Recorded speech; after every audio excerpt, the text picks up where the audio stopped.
A second principle I see in this scripture is this: making money requires work.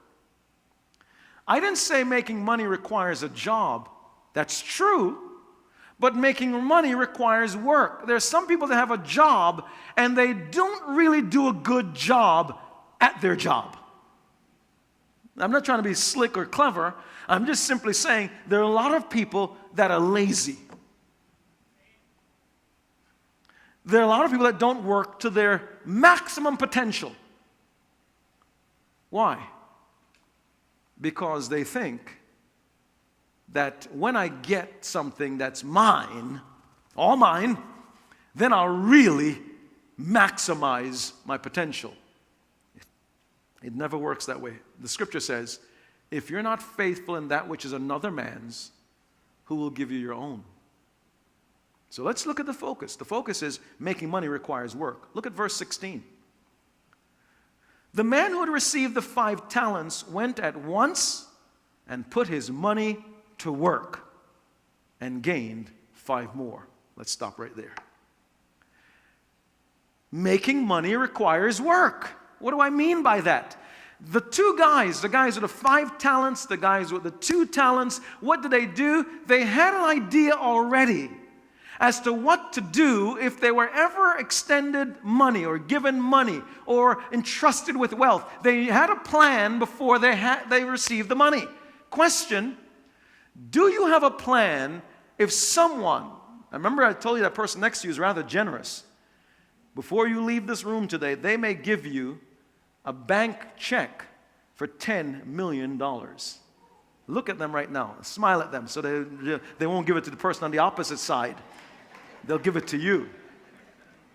And they may give you a cashier's check, a bank's check, $10 million. Question: what would you do with it? If you don't have a plan before you get it, when you get it, you may misuse it or squander it. So I want us to begin to think about what you would do. Do things based on purpose. Do things based on passion. Do things based on skill set and giftings. Do things that's going to deal with the service and the care of people. When you solve people's problems, they give you money. If I go to a cardiologist because my heart is giving me a problem and he provides, care, I give him money. Why? He solved my problem.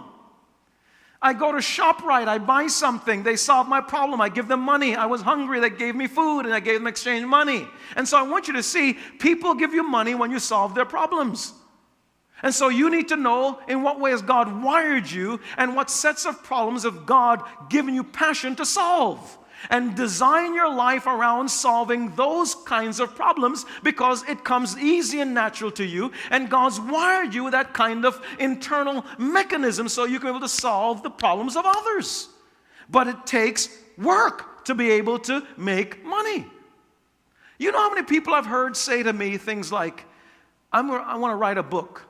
Year 1 passes. Year 5 passes. Year 20 passes. And they're still saying the same thing. Making money requires work.